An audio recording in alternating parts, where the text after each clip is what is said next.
কলম সৃষ্টি যাহার অশিলা আর সবাই আরশি কুরসি লৌহ কলম সৃষ্টি যাহার অশিলা যে আল্লাহ খুশি হইয়া নাম রাখিলেন হাবিবুল্লাহ সুবহানাল্লাহ আলহামদুলিল্লাহ লা ইলাহা ইল্লাল্লাহ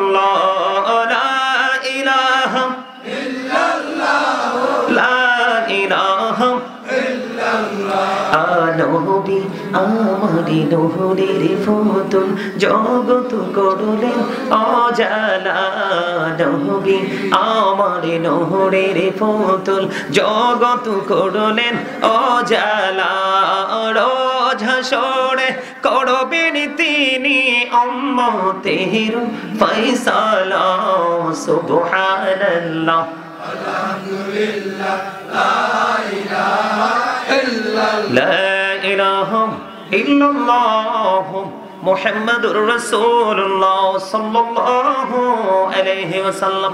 জিকির যে করছেন ভালো লাগছে নি? কার কার কাছে ভালো লাগছে দুই হাত তুলে দেখান। একদম স্ট্রংলি হাত তুলতে হবে, হাঁটু ভাঙা ধয়ের মতো না। আল্লাহু আকবার।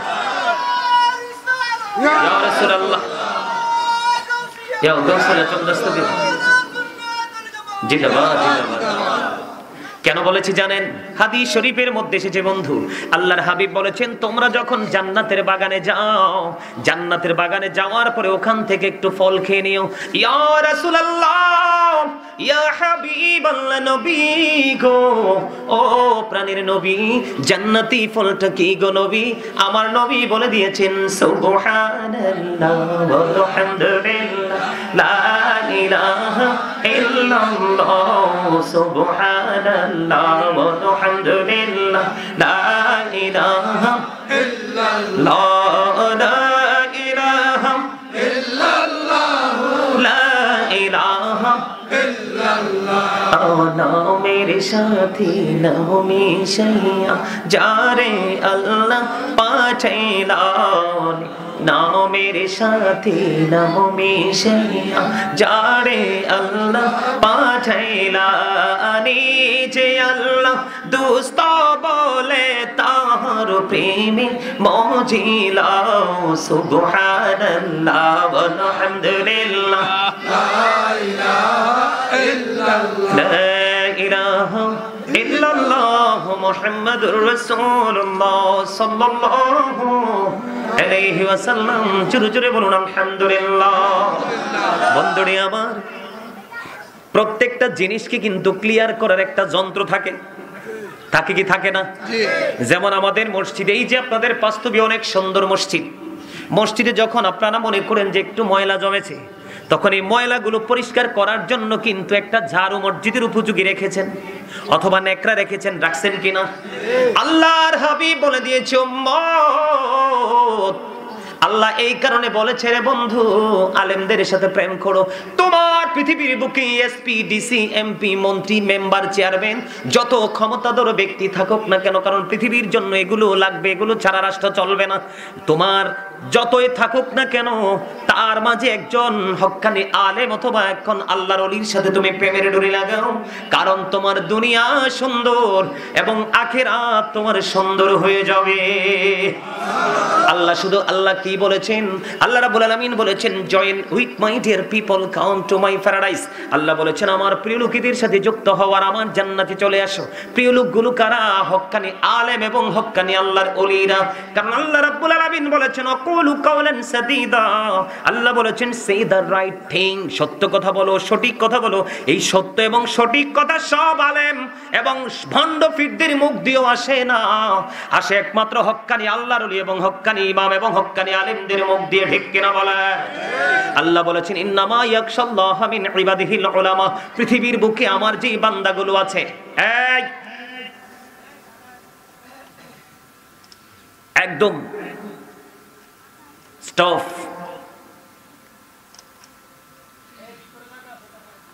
আল্লাহ রাব্বুল আলামিন আমার দিকে তাকান। আল্লাহ বলেছেন পৃথিবীর বুকে আমার যে বান্দাগুলো আছে, এর মধ্যে সত্যিকারের ভয় যদি আমি আল্লাহকে কেউ করে রে, সত্যিকারের ভয় বিধি জানা করে, তারা হলো হক্কানি আলেমরা।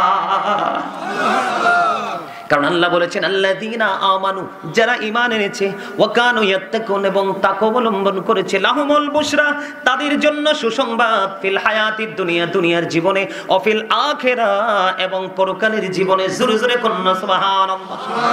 আপনি কিন্তু ঈমানদার হয়েছেন, অদৃশ্যের যা কিছু বিশ্বাস করার কথা সবই আপনি বিশ্বাস করেছেন। সেকেন্ড যে কন্ডিশন আল্লাহ দিয়েছেন, ইউ ফিয়ার মি, ইত্তাকুল্লাহ, তোমরা আমাকে ভয় করো। এই ভয় যদি আপনার হৃদয়ে না থাকে রে, আপনি কোনোদিনও সফল হতে পারবেন না। ঠিক কিনা বলে? এই জন্য বন্ধু, আপনি ইমানদার হওয়ার পরে ভয় ভীতি সিনায় থাকতে হবে। তাহলে দুনিয়া এবং পরকালের জন্য আল্লাহ সুসংবাদ দিয়েছে, দুনিয়ার শান্তি, পরকালের মুক্তি আপনার জন্য অনিবার্য। সুবহানাল্লাহ বলেন আর জোরে। বন্ধুরে আমার, আল্লাহর হাবিব বলে দিয়েছেন, তোমার মনের ঘরের ময়লা দূর করার যন্ত্র হলো মাওলার জিকির। ওয়াজ তো করতেছি আমি, আর দুর্বল হইতেছেন ধীরে ধীরে আপনারা। না ভুল বলছি? হ্যাঁ, এতগুলো মানুষ, এত সুন্দর উপস্থিতি, একজনের চোখে ঘুম নাই। সুবহানাল্লাহ বলতে পারেন না? আরে আরো জোরে বলেন সুবহানাল্লাহ। এই শক্তি কার জন্য রাখছেন? মৃত্যু কি বুড়া হইলে মরবেন এমন কোন কন্ডিশন আছে? এখনকার যুগের বুড়ারা আছে, এই যে আমার চাচারা, আমার দাদারা, ওনারা থাকেন মাঝখান দিয়ে। কিছুদিন আগে আমার সামনে অনেকগুলো মানুষ মৃত্যুবরণ করেছে, আমার রিলেটিভ পার্সন, এর মধ্যে সবগুলো ইয়াং। কারণ এই মুরব্বীদের অন্তর এখনো খুঁজলে ম্যাক্সিমাম মুরব্বীদের অন্তর খুঁজে পাওয়া যায় আল্লাহ রাসূলের প্রেম ভালোবাসায় ভরা, আর ম্যাক্সিমাম যুবক যুবতীদের অন্তর হিংসা, নোংরামি আর আত্মগরিমায় ভরা। আপনাদের এই যুব সমাজের জন্য বেশি দিন পৃথিবী টিকবে না। আমি বিশেষ করে উন্নত দেশের কথা বলি না, কারণ ওরা তো ইহুদি।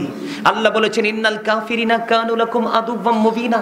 আল্লাহ বলেছেন the heretics are the eternal enemy of the believers. ঈমানদারদের প্রকাশ্য শত্রু হলো বেঈমান কাফেরেরা। বেঈমান কাফেরদের জন্য আল্লাহ বলেছেন উইদ্দাতিল কাফিরিন, ওদের জন্য বরাদ্দ করে রেখেছি জাহান্নাম। আল্লাহ বলবে ইউ গো টু হেল, জাহান্নামে চলে যাও একেবারে ফাইনালি। তারা কোনোদিন জাহান্নাম থেকে মুক্তি পাবে না। কিন্তু আমাদের ফিউচার আছে, আমাদের ব্যাকগ্রাউন্ডটাও আছে, ঠিক না বলে? অতীতও আছে, বর্তমানও আছে, ভবিষ্যতও, কিন্তু তাদের ভবিষ্যৎ নেই। তা আমরা তো তাদেরকে ফলো করতে পারি না। হিন্দু, খ্রিস্টান, বৌদ্ধ, ইহুদি, নাসারা, যত ধর্মাবলম্বী আছে প্রত্যেকটা ধর্মাবলম্বীর ক্রিয়েট করেছে শয়তান।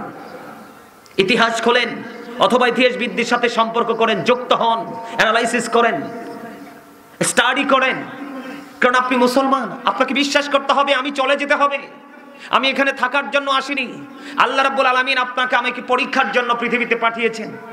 এত লোভ লালসা, এত রঙিন পরিবেশ যদি আপনাকে না দিত, তাহলে কিন্তু আপনি ইমানের বাজারে কিন্তু আপনি হার জিতের খেলা আমরা থাকতো। কথা বলেন না? আল্লাহ রাসূল কি বলেছেন?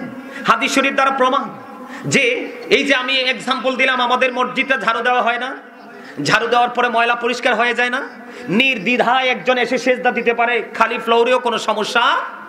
বন্ধুরে আমার, ওই মসজিদ তুমি পরিষ্কার করেছো, তোমার ঘরে ফ্যানের যে হাতাগুলো তুমি পরিষ্কার করেছো, প্রতিদিন পানি পান করো, পানির গ্লাস তুমি পরিষ্কার করেছো, তুমি যে পোশাকটা প্রতিদিন ইউজ করো তুমি সেটাকে পরিষ্কার করেছো।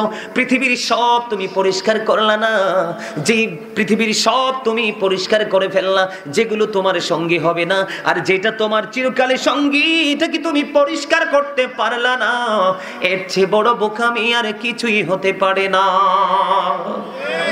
এই জন্য নবী বলেছেন বেশি বেশি করে জিকির করো। তবে আল্লাহর হাবিবের জিকির করে তারপরে আল্লাহর জিকির করবেন।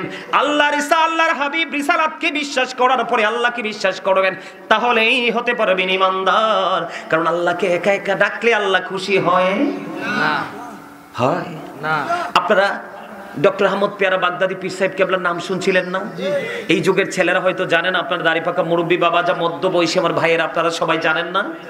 আমি তখন ছোট ছিলাম, ডক্টর আহমদ পেয়ারা বাগদাদি পৃথিবী থেকে পর্দা করেছেন। তিনি 1980 সনে আমেরিকার বস্টন মসজিদে একটা বাহাসে গিয়েছিলেন। 150 জন গির্জার সুপারিনটেন্ডেন্ট ছিল একদিকে, আরেকদিকে ছিল 10 লক্ষ খ্রিস্টানকে যিনি দীর্ঘদিন সময় নিয়ে মুসলমান বানিয়েছেন, তার নাম হলো ওয়ারিদ্দিন মোহাম্মদ।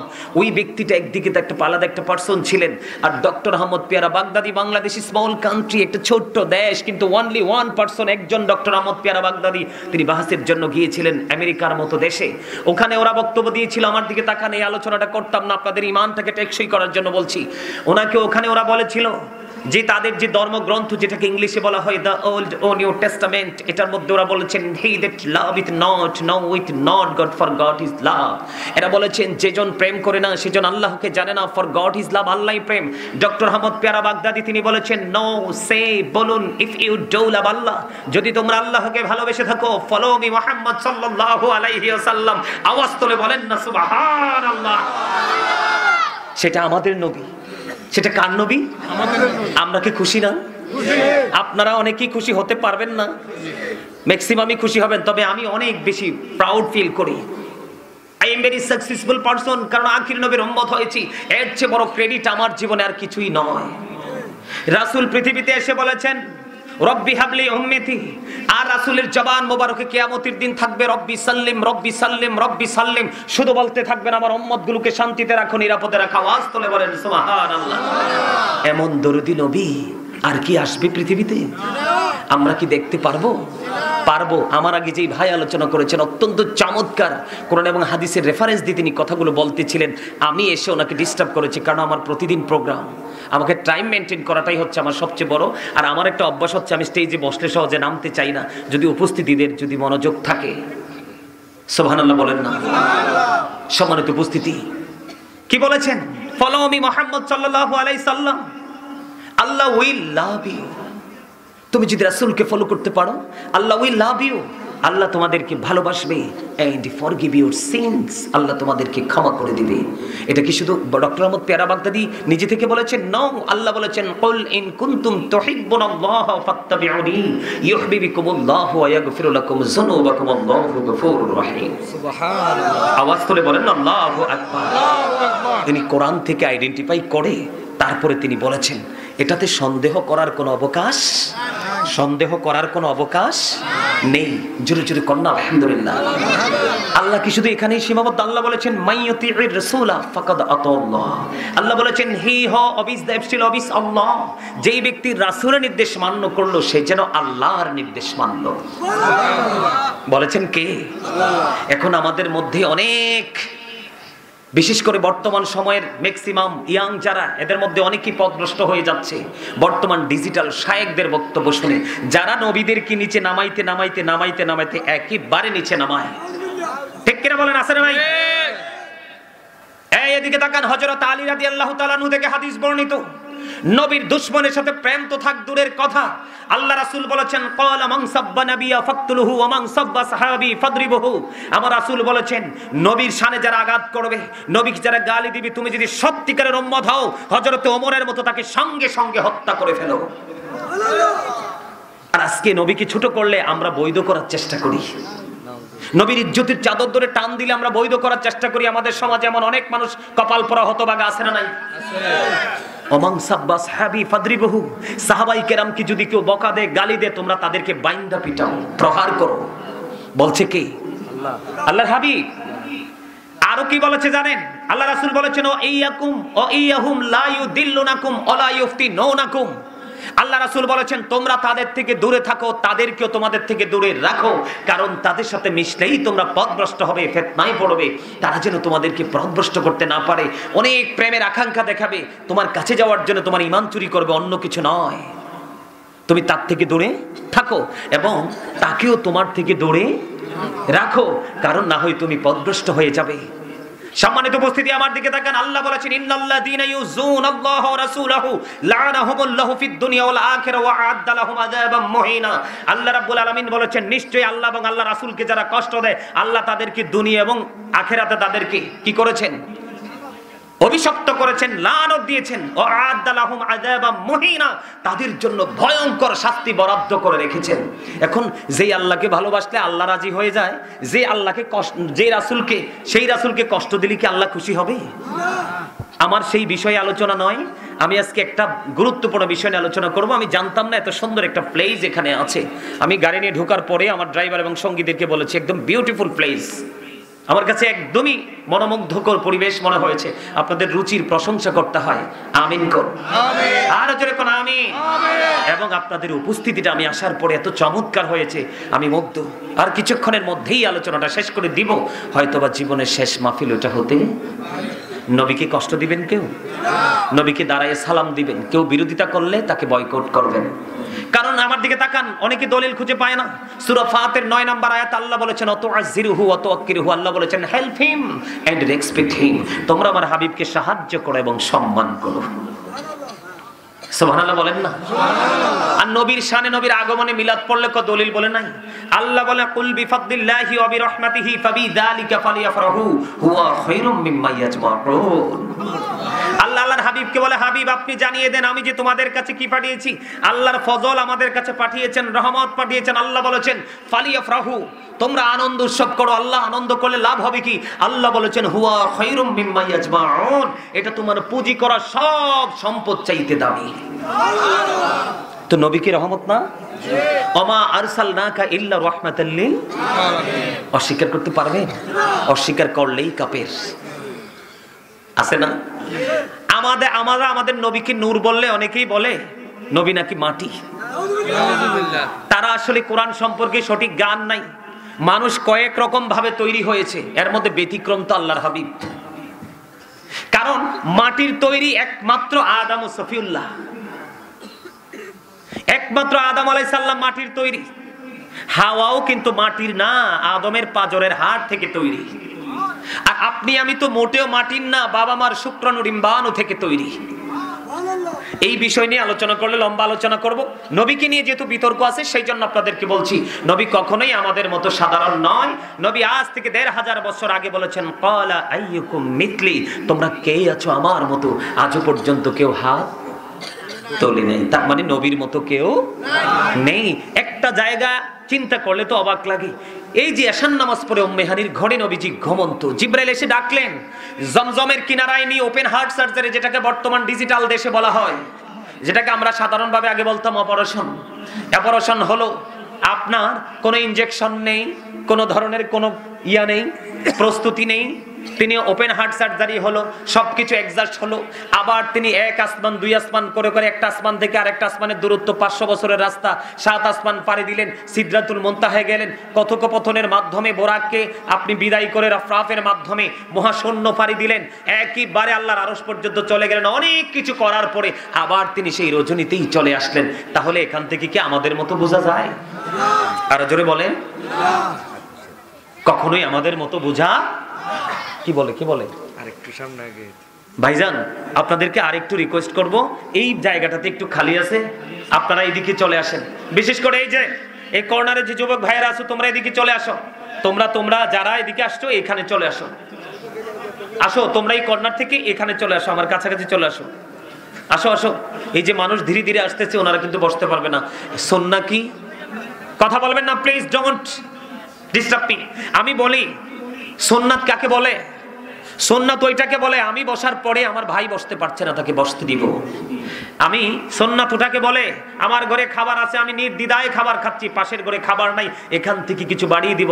আল্লাহ রাসূল বলেছেন যখন তোমার পাশে যদি দেখো কোনো গরিব মানুষ আছে, তরকারি রান্না করার সময় ঝোলটা একটু বাড়িয়ে দিও, কারণ তুমি যেন তার ঘরেও একটু দিতে। আর যদি তোমার দেওয়ার কোনো খেয়াল না থাকে, ওই ঘরে ছোট্ট বাচ্চা আছে, তুমি জানো ওই বাচ্চাটাকে দেখিয়ে তোমার ঘরে কোনো খাবার তুমি ঢুকিও না, কারণ তুমি তো জানো তুমি বাচ্চাটাকে দিবা না। বাচ্চাটা সারাক্ষণ কানবে, কান্না পিতামাতা সহ্য করতে পারবে না, কারণ বাচ্চাটা কিনে দেওয়ার মতো বাবা মার সেই সমর্থন। ইসলাম তো কি আমরা বুঝি তো না। আসো না এদিকে। আরে এই জায়গাটা তো আরামের জায়গা, ওরা তো বুঝতেছে না। এই জায়গাটা একদম একটা 100% একটা আরামের জায়গা। এই কর্নারটা, এখানে এসে বসো না। বন্ধুরে আমার দিকে তাকান।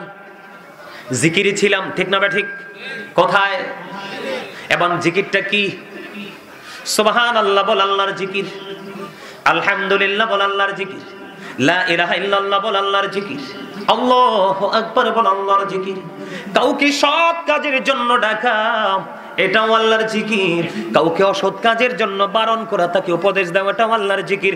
যেমন করে আজকের এই জান্নাতের বাগানে মানুষগুলো কত জিকিরি করেছে, এই মানুষের জিকিরের ফজিলত আজকে যারা আয়োজক হয়েছেন বন্ধু, তাদের আমলনামায় চলে এসেছে। এটাও কিন্তু জিকিরের জলসা। আজকে যা করতেছি সেটাও কি জিকির। নামাজ হলো আল্লাহর জিকিরের জলসা। একই জায়গায় দাঁড়িয়ে এবং বসে সম্পন্ন করা হয়, এটা হলো জিকিরের জলসা। বিভিন্ন জায়গা পরিদর্শন করে যেটা সম্পন্ন করা হয়, এটাকে বলা হয় জিকিরের জলস। যেমন হজ হলো মাওলার জিকিরের জুলুস। সুবহানাল্লাহ বলেন না? আর জোরে বন্ধুরে আমার, আপনি জিকির করলেন, এখন ব্যতিক্রম জিকির হলো, একটা হলো হজ। নামাজ সম্পর্কে একটা জিকির, নামাজ একটা জিকির। এই জিকিরের ফজিলতটা কেমন? কনকনে শীত আছে, কয়দিন পরে দেখতে পাবো আমরা গাছের পাতাগুলো সব শুষ্ক হয়ে ঝরে পড়ে যাবে, প্রত্যেকটা গাছ বন্ধু শূন্য হয়ে যাবে, একমাত্র তাল গাছ ছাড়া, নারকেল গাছ ছাড়া। ঠিক কিনা বলে? মোটামুটি সব গাছের পাতাই ঝরে যাবে। কত চমৎকার খবর! ও বন্ধু, তোমরা হৃদয়ে খুলে শোনো। ও কালিকাপুরের আমার ভাই বাবারা, আমার মা বোনেরা, বিশেষ করে যুবক বন্ধুদেরকে আমি আমন্ত্রণ জানাই রে। হযরত আবু যর রাদিয়াল্লাহু তাআলা আনহু থেকে হাদিস খানা বর্ণিত, আমার নবী, আপনার নবী শীতের দিনে বের হলেন। বের হওয়ার পরে দেখলেন তিনি গাছের পাতা ঝরে ঝরে পড়ছে। গাছের ডালটা ধরলেন, ধরার পরে আবু যরকে ডাক দিলেন। আবু যর উত্তর দিলেন, লাব্বাইকা ইয়া রাসূলুল্লাহ, আমি হাজির, আমি উপস্থিত। ইয়া রাসূলুল্লাহ, কেন গো ডেকেছেন গো নবী? আমার নবী বললেন, রে আবু যর, তুমি ওই গাছের দিকে তাকিয়ে দেখো, শীতের কারণে শুষ্ক হয়ে সবগুলো গাছের পাতা ঝরে গেছে রে আবু যর। আমার উম্মত, আল্লাহর প্রিয় বান্দাগুলো, যারা নামাজের মাধ্যমে অধিক বেশি ভালোবাসা নিয়ে আল্লাহর কুদরতি কদমে সেজদা দেয় রে, ওই সেজদা দিতে দেরি রে, ওই শীতের দিনের গাছের মতো তার জীবনের গুনাহগুলো সবগুলো ঝরে, সে আমলনামা শূন্য হয়ে যায়। জোরে জোরে বলুন না সুবহানাল্লাহ। আমি আপনাদেরকে আরেকটা ট্রেনিং বন্ধু শিখিয়ে দিই। জিকির করার কিছু ধরন আছে, কিছু কন্ডিশন আছে। বিশেষ করে জুমার দিনের জিকিরের ধরন অন্যরকম। আপনাকে পবিত্রতা হতে হবে, অত্যন্ত গুরুত্ব দিয়ে, অন্যান্য সময়ে হতে হবে, না হয় আপনার আমল কবুল হবে না। বন্ধুরে আমার, আমাদের বর্তমানে একটা বন্ধু ট্র্যাডিশন হয়ে গেছে কি জানেন? যে জুমার দিনে প্রত্যেকটা মুসল্লি সবার পড়ে যাবে এবং বের হবে সবার আগে। ইমাম সাহেব যখন সালাম ফিরায়, মনে হয় যেন বিশ্বযুদ্ধ শুরু হয়ে গেছে। আপনারা জানেন না, একজন মানুষ নিয়ত করার পরে সালামটা ফিরানোর পরে আরেকজন বন্ধু 4 রাকাত বাদাল জুমা পড়বে। কয় রাকাত? এই মুহূর্তে আপনি তার সামনে দিয়ে চলে গেছেন। আল্লাহর হাবিব বলেছেন, একজন নামাজীর সামনে দিয়ে চলা কতটা ভয়ঙ্কর, কারণ নামাজের মাধ্যমে সবচেয়ে উত্তম জিকির সে করছে রে। আর তুমি জিকিরটাকে একটা কি বানাইছো? ডিজিটাল বানাইছো। তোমার জিকিরটাকে তুমি ছোট্ট করে দিয়েছো, এটাকে একবার স্কেপ করে দিয়েছো। তুমি তোমার জিকিরটাকে থামিয়ে দিয়ে তুমি বাড়ির জন্য পাগল হয়ে গেছো। আরেকজন আল্লাহর পাগল, তিনি প্রাণ করে জিকির করার জন্য মসজিদে দাঁড়িয়ে আছে। আল্লাহর হাবিব বলেছে, একজন নামাজীর সামনে দিয়ে নামাজরত অবস্থায় যাওয়া যায় কত বড় অন্যায়। এটা যদি কোনো মুসল্লি জানতো রে, তাহলে সে 40 বছর পর্যন্ত দাঁড়ায়া থাকতো, তারপরেও নামাজীর সামনে দিয়ে যাইতো না। কত মানুষ জুম্মার দিনে সালাম ফেরানোর পরে অনেক বড় অপরাধের গ্লানি নিয়ে, অনেক বড় পাপ নিয়ে বন্ধু বাড়ি ফিরে যায়। আওয়াজ তোলে বলেন না নাউজুবিল্লাহ। আজকের পর থেকে কেউ বন্ধু, আপনি যদি মনে করেন যে আমি সালাম ফিরিয়ে চলে যাব, বাকি নামাজ পড়বো না, ইমাম সাহেবকে তোয়াক্কা করবো না, ইসলামের বিধানকে তোয়াক্কা করবো না, আমি আপনাকে বলবো প্রত্যেক জমায় আপনি সবার পিছনে বসবেন। কারণ আমি কেন বললাম? কারণ আপনি যে সামনে গিয়ে আগে আগে বসলেন, বের হওয়ার সময় অনেক বড় অপরাধী হয়ে বের হয়েছে। যেই জায়গাতে বন্ধু 40 বছর পর্যন্ত দাঁড়ায়া থাকা উচিত, তারপরেও নামাজের সামনে দিয়ে যাওয়া উচিত নয়, সেই জায়গায় আপনি নিজের গায়ের জোর খাটিয়ে বের হয়ে গেলেন, এটা কখনোই জিকিরের আদব হতে পারে না। কথা বলেন না কেন? আরেকটা অপরাধ মুসল্লিরা করছে, নামাজি হওয়ার পরেও বন্ধু হাজিরা খাতায় তার নাম নাই। প্রত্যেকটা জুমার দিনে আপনাদের মসজিদের 2 গেটের সামনে 2 জন ফেরেশতা দাঁড়ায় হাজিরা খাতা নিয়ে। যিনি প্রথম কাতারে আসছে, কারণ আল্লাহ রাব্বুল আলামিন জানিয়ে দিয়েছেন, হাবিব আপনি জানিয়ে দেন, যিনি প্রথম কাতারে বসবে তার আমলনামায় ওট কুরবানির সওয়াব সবার আগে যিনি আসবে, আর যিনি 5 নাম্বার কাতারে বন্ধু ডিম কুরবানির সওয়াব দেখছেননি ক্লাসিফাই কেমন করে করেছেন, কতটা নিম্ন লেভেলের মুসল্লি তিনি, আর যিনি সবার আগে গেলেন তিনি কত উচ্চমানের মুসল্লি।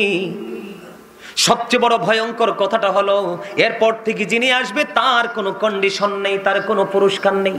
বলে হুজুর আপনারা অনেক সময় ইমাম সাহেব যখন খুতবাটা দেয় তখন আপনারা মসজিদে প্রবেশ করেন, হায় রে কপাল পোড়া, তোমরা কেন বুঝো না ইমাম সাহেব যখন খুতবা নিয়ে দাঁড়িয়ে যায় কাজ, তাদের কাজ বন্ধ করে তারা ইমাম সাহেবের খুতবা শোনার জন্য তারা দাঁড়িয়ে যায়। তাহলে হতভাগা মুসল্লি মসজিদে আছে কিনা, কপাল পোড়া আছে কিনা, শূন্য আমল নিয়ে যায় সেটা আছে কিনা? তবে ব্যতিক্রম মজার, যারা জিকিরের বেশি পাগল, জিকির বিভিন্ন ভাবে করা যায়। বন্ধুরে আমার, জুমার দিনে যেই ব্যক্তি সবার আগে মসজিদে আসবে এবং সবার পরে বের হবে, আল্লাহর হাবিব বলেছেন মসজিদ থেকে বের হয়ে তার বাড়ি যাইতে যতগুলো কদম লাগবে, কতগুলো কি লাগবে? কদম বলি বা কাইক, আমরা কি বলি? কাইক তো বলি না, একবারে লোকাল গ্রামের ভাষা কায়েক বলি। আল্লাহর হাবিব জানিয়ে দিয়েছেন আপনার বাড়ি যাইতে যতগুলো কদম লাগবে প্রত্যেকটা কদমের বিনিময় আলাদা আলাদা করে আপনার আমল নামায় 1 বছরের নফল ইবাদতের সওয়াব দেওয়া হবে। একটা কদমে 1 বছরের ইবাদতের সওয়াব, নফল ইবাদত। তাহলে 100টা কদম লাগলে 100 বছরের নফল ইবাদতের সওয়াব। হায়াত কিন্তু আমি 100 বছর পাননি। সুবহানাল্লাহ বলেন না কেন? আরে জোরে বলেন না সুবহানাল্লাহ। তাহলে এগুলো একটু মাথায় রেখে চলবেন। এবার আসেন যে ওয়াজটা মূলত করার জন্য এসেছিলাম বন্ধু, যে ওয়াজটা মূলত করার জন্য এসেছিলাম আমি, আজকে পবিত্রতা নিয়ে আলোচনা করব। কারণ বাংলাদেশে অসংখ্য মুসল্লি ডিজিটাল, ওমা কথা কয় না, একবারে দেখতে হ্যান্ডসাম লাগে, একবারে হিরো, কিন্তু বসে তো প্রস্রাব করতে পারে না। দুর্ভাগ্যজনক হলেও সত্য। কথা বলেন না কেন? বুঝেন না কথা? এখন অনেকে রাগ হবে, বলে হুজুর এতক্ষণ লাইনটা তো ভালো ছিল, এখন তো ক্রসিং হয়ে যাচ্ছে। বন্ধু, শত্রুতা করে বলছি না, কাউকে বিহীন করে বলছি না, এসেছি মূলত আপনাদেরকে উপদেশ দেওয়ার জন্য। তোমরা ভিতরে আসো না, এই কুয়াশার মধ্যে খোলা আকাশের নিচে দাঁড়াইছো, অসুস্থ হয়ে যাবা। ভিতরে আসো, আসো আসো, সবাই ভিতরে আসো। একেবারে শেষ প্রান্তে চলে আসছি। আমার দিকে তাকান। আল্লাহ রাব্বুল আলামিন বলেছেন ইন্নাল্লাহা ইউহিব্বুত তাওয়াবিন ওয়া ইউহিব্বুল মুতাহহিরিন। নিশ্চয়ই আল্লাহ রাব্বুল আলামিন যারা তওবার মাধ্যমে পবিত্র হয় এবং নাপাকি দূর করার মাধ্যমে পবিত্র হয়, আল্লাহ ওদেরকে ভালোবাসে। এটা আল্লাহর কথা। তার মানে পবিত্র যারা, তাদেরকে আল্লাহ ভালোবাসেন। বলেছেন কে? আমার দিকে তাকান। বলেছেন কে? আল্লাহর হাবিব বলেছেন। এটা হলো আল্লাহর ওয়াজ। আর আল্লাহর হাবিব কি বলেছে দেখেন। আল্লাহর হাবিব বলেছেন লা তুকবালু সালাতুম বিগাইরি তুহুর ওয়ালা সাদাকাতিম মিন গুলুল। আল্লাহর হাবিব বলে দিয়েছেন পবিত্রতা ছাড়া কখনো আমল কবুল হয় না, আর হালাল টাকা না হইলে কখনো দানও কবুল হয় না। আওয়াজ তুলে বলেন না নাউজুবিল্লাহ। তাহলে আমল করার আগে, জিকির করার আগে প্রস্তুতিটা খুব শক্তভাবে নিতে হবে। বর্তমানে আমরা নামাজ পড়ার পরেও মিথ্যা ছাড়তে পারি না, নামাজ পড়ার পরেও সুদ ছাড়তে পারি না, নামাজ পড়ার পরেও মা বাবার কলিজায় আগুন দেওয়া অন্ধনী, নামাজ পড়ার পরেও সামাজিক অস্থিতিশীল অশান্তি বন্ধু বিরাজমান আছে, আছে না নাই? সমস্যাটা কোথায় লুকায়িত? আল্লাহ না বলেছেন ইন্না সলাতা তানহা আনিল ফাহশাই ওয়াল মুনকার, নামাজ মানুষকে খারাপ কাজ থেকে বাঁচিয়ে রাখে। হাদিস শরীফের মধ্যে রাসূল বলেছেন as-সালাতুল খামস ওয়াল জুমআতু ইলাল জুমআ ওয়া রমাদানু ইলা রমাদান মুকাফফিরাতুল লিমা বাইনাহুন্না ইদাস্তুনিবাতুল কাবাইর। আল্লাহর হাবিব বলেছেন যিনি 5 ওয়াক্ত নামাজ পড়বে, এক জুমা থেকে আরেক জুমা যথাযথভাবে আদায় করবে, এক রমজান থেকে আরেক রমজান যথাযথভাবে আদায় করবে, সব গুনার কাফফারা হয়ে যাবে রে, যদি ইচ্ছে করে সে কবিরা গুনাহ থেকে বেঁচে থাকতে পারে। ওয়াজ মজা পান না? কার কার কাছে ভালো লাগে? সবার কাছে ভালো লাগে। আলহামদুলিল্লাহ বলেন। আপনারা একটু মাঝে মাঝে একটু সাড়া দিবেন না? ইয়া রাসূলুল্লাহ, জিন্দাবাদ জিন্দাবাদ। আমাদের ডাক্তার সাহেব ঠিক আছে, উনি কিন্তু আমার আব্বার ডিয়ার ফ্রেন্ড। উনি আলহামদুলিল্লাহ কর না। আমি তো আইসা খুঁজা পাই না, একজনকে দেখে চিনতে পারছি, ওই যে লাল